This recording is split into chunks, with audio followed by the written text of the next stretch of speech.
1947 में भारत आजाद हुआ। अंग्रेजों के राज का अंत खुशी और उम्मीद लेकर आया, लेकिन इसके साथ ही चुनौतियां भी आईं। एक बड़ी चुनौती थी भारत की सीमाओं को परिभाषित करना। खास तौर पर चीन के साथ सीमाएं स्पष्ट नहीं थी। इस अस्पष्टता ने भविष्य के विवादों का मार्ग प्रशस्त किया। 1949 में चीन ने तिब्बत पर कब्जा कर लिया। इस घटना का भारत पर गहरा प्रभाव पड़ा। तिब्बत दोनों देशों के बीच एक बफर जोन के रूप में काम करता था। तिब्बत के चीनी नियंत्रण में आने से भारत और चीन सीधे पड़ोसी बन गए। सीमा विवाद और जटिल हो गए। स्पष्ट सीमाओं का अभाव और तिब्बत पर चीन का कब्जा एक अस्थिर स्थिति पैदा करता था। इसने दो एशियाई दिग्गजों के बीच दशकों के अविश्वास और संघर्ष की नींव रखी। भारत और चीन के बीच चल रहे सीमा विवादों को समझने के लिए यह ऐतिहासिक संदर्भ महत्वपूर्ण है। अक्साई चिन्ह एक ऊंचा रेगिस्तान है। यह भारत चीन सीमा के पश्चिमी क्षेत्र में स्थित है। यह बंजर क्षेत्र विवाद का एक प्रमुख बिंदु बन गया। भारत अक्साई चिन्ह को जम्मू कश्मीर का हिस्सा मानता है, हालांकि चीन इसे शिनजियांग के हिस्से के रूप में दावा करता है। अक्साई चिन्ह पर विवाद इतिहास और भूगोल में निहित है। भारत का दावा जम्मू कश्मीर की रियासत की ऐतिहासिक सीमाओं पर आधारित है। दूसरी ओर चीन का दावा उसके इस दावे पर आधारित है कि अक्साई चिन्ह हमेशा से उसके क्षेत्र का हिस्सा रहा है। तनाव को और बढ़ाते हुए चीन ने 1950 के दशक में अक्साई चिन्ह से होकर एक राजमार्ग का निर्माण किया। यह सड़क, जिसे राष्ट्रीय राजमार्ग 219 के नाम से जाना जाता है, तिब्बत को शिनजियांग से जोड़ती है। इस रणनीतिक राजमार्ग के निर्माण के बारे में भारत को सूचित नहीं किया गया था, जिससे संबंधों में और तनाव आया। अक्साई चिन्ह को लेकर विवाद भारत चीन संबंधों में एक बड़ी बाधा बना हुआ है। दोनों देशों के बीच कई दौर की बातचीत हुई है, लेकिन कोई समाधान नहीं निकल पाया है। अक्साई चिन्ह इस क्षेत्र में एक संभावित फ्लैश पॉइंट बना हुआ है। अरुणाचल प्रदेश पूर्वोत्तर भारत का एक राज्य है। यह अपनी आश्चर्यजनक प्राकृतिक सुंदरता और विविध संस्कृति के लिए जाना जाता है। हालांकि यह क्षेत्र भारत चीन सीमा विवाद के केंद्र में भी है। भारत अरुणाचल प्रदेश को अपने क्षेत्र का अभिन्न अंग मानता है, हालांकि चीन इसे दक्षिण तिब्बत कहता है और भारत के दावे पर विवाद करता है। विवाद की जड़ मैकमोहन रेखा में है, जो 1914 में ब्रिटिश भारत और तिब्बत द्वारा की गई एक सीमा रेखा है। भारत मैकमोहन रेखा को कानूनी सीमा के रूप में मान्यता देता है, हालांकि चीन ने इसे यह कहते हुए खारिज कर दिया कि इसे एक कमजोर तिब्बती सरकार पर थोपा गया था।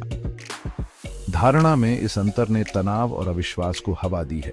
1987 में भारत ने आधिकारिक तौर पर अरुणाचल प्रदेश को एक राज्य बना दिया। इस कदम ने चीन को और नाराज कर दिया, जिसने इसे विवादित क्षेत्र पर भारत के दावे को मजबूत करने के प्रयास के रूप में देखा। अरुणाचल प्रदेश पर विवाद अक्साई चिन्ह मुद्दे की तरह अनसुलझा बना हुआ है। यह दोनों देशों के बीच संबंधों को बेहतर बनाने में एक बड़ी बाधा है। 1962 का वर्ष भारत चीन संबंधों में एक महत्वपूर्ण मोड़ साबित हुआ। लंबे समय से चला आ रहा सीमा विवाद एक पूर्ण युद्ध में बदल गया। 1 महीने तक चले इस युद्ध का दोनों देशों के संबंधों पर गहरा प्रभाव पड़ा। युद्ध की शुरुआत सीमा पर हुई कई झड़पों और सैन्य निर्माण से हुई थी। दोनों पक्षों ने एक दूसरे पर घुसपैठ और आक्रामकता का आरोप लगाया। लड़ाई विवादित सीमा के पूर्वी और पश्चिमी दोनों क्षेत्रों में हुई। चीन युद्ध में विजयी हुआ। इसने अक्साई चिन्ह पर नियंत्रण कर लिया और अस्थायी रूप से अरुणाचल प्रदेश के कुछ हिस्सों पर कब्जा कर लिया। युद्ध का अंत चीन द्वारा घोषित एकतरफा युद्ध विराम के साथ हुआ। 1962 के युद्ध का भारत चीन संबंधों पर स्थायी प्रभाव पड़ा। इससे विश्वास और संवाद टूट गया। युद्ध ने सीमा विवाद पर भी एक लंबी छाया डाली, जिससे शांतिपूर्ण समाधान और भी कठिन हो गया। भाग 5। एक शीत शांति तनाव कम होता है। 1962 के युद्ध ने सीमा विवाद का समाधान नहीं किया। इसके बजाय इसने अशांत शांति के युग की शुरुआत की। तनाव कम होता रहा, कभी कभी झड़पों और गतिरोध में बदल जाता रहा। 1975 में अरुणाचल प्रदेश के तुलुंगला में एक झड़प में भारतीय हताहत हुए। इस घटना ने सीमा पर शांति की नाजुकता को उजागर किया। दोनों पक्ष वास्तविक नियंत्रण रेखा या एलएसी पर अपनी स्थिति मजबूत करते हुए सैन्य निर्माण में लगे हुए थे। तनाव के बावजूद भारत और चीन ने संबंधों को बेहतर बनाने के प्रयास किए। 1990 के दशक में दोनों देशों ने एलएसी पर शांति और ट्रैंक्विलिटी बनाए रखने के लिए समझौतों पर हस्ताक्षर किए। हालांकि इन समझौतों ने अंतर्निहित सीमा विवाद का समाधान नहीं किया। 1962 के बाद की अवधि तनाव और बातचीत के मिश्रण से चिह्नित थी। जबकि दोनों पक्षों ने एक और युद्ध को रोकने की आवश्यकता को पहचाना, विश्वास की कमी और अनसुलझे सीमा विवाद ने उनके संबंधों पर एक छाया डालना जारी रखा। भाग 6। डोकलाम गतिरोध इच्छा शक्ति की परीक्षा। 17 में डोकलाम गतिरोध ने भारत चीन सीमा तनाव में एक महत्वपूर्ण वृद्धि को चिह्नित किया। गतिरोध, जो 73 दिनों तक चला, भारत, चीन और भूटान के त्रिकोणीय जंक्शन के पास एक पठार डोकलाम में हुआ। गतिरोध तब शुरू हुआ जब चीन ने डोकलाम में एक सड़क बनाने का प्रयास किया, जो चीन और भूटान दोनों द्वारा दावा किया गया क्षेत्र है। भूटान के करीबी सहयोगी भारत ने सुरक्षा चिंताओं का हवाला देते हुए सड़क निर्माण को रोकने के लिए हस्तक्षेप किया। डोकलाम गतिरोध ने भारत और चीन को संघर्ष के कगार पर ला दिया। दोनों पक्षों ने इस क्षेत्र में सैनिकों को तैनात कर दिया और तनाव बढ़ गया। गतिरोध इच्छा शक्ति की परीक्षा बन गया, जिसमें कोई भी पक्ष पीछे हटने को तैयार नहीं था। हफ्तों की तनावपूर्ण बातचीत के बाद भारत और चीन अंततः अपने सैनिकों को हटाने के लिए सहमत हुए। हालांकि डोकलाम गतिरोध ने सीमा पर अस्थिर स्थिति की एक कठोर याद दिला दी। भाग 7। गलवान घाटी संघर्ष, एक खतरनाक वृद्धि।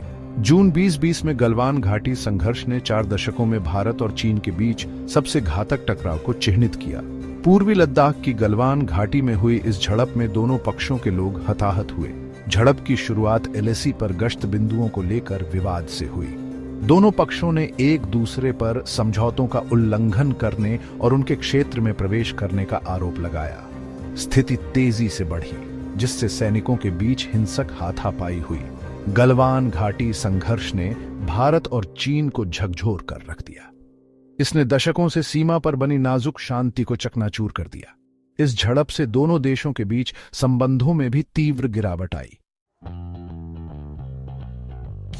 भाग 8। एक जटिल वर्तमान को नेविगेट करना।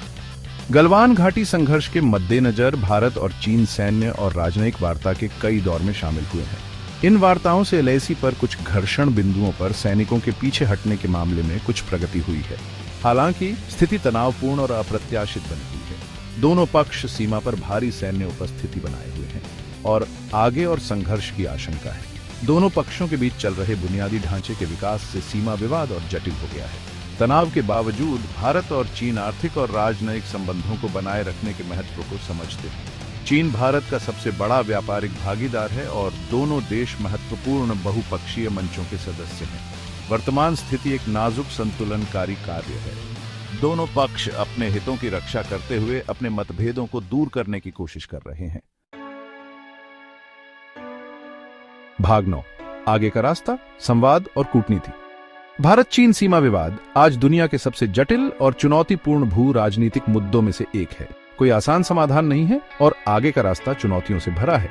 हालांकि इतिहास ने दिखाया है कि मतभेदों को दूर करने और संघर्ष को रोकने के लिए बातचीत और कूटनीति ही एकमात्र तरीका है। भारत और चीन दोनों परमाणु हथियारों से लैस राष्ट्र हैं और उनके बीच पूर्ण पैमाने पर युद्ध विनाशकारी होगा।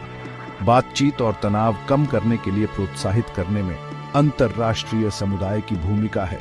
खुले संचार चैनल, विश्वास निर्माण के उपाय और एक दूसरे के दृष्टिकोण को समझने की इच्छा शांतिपूर्ण समाधान के लिए आवश्यक है।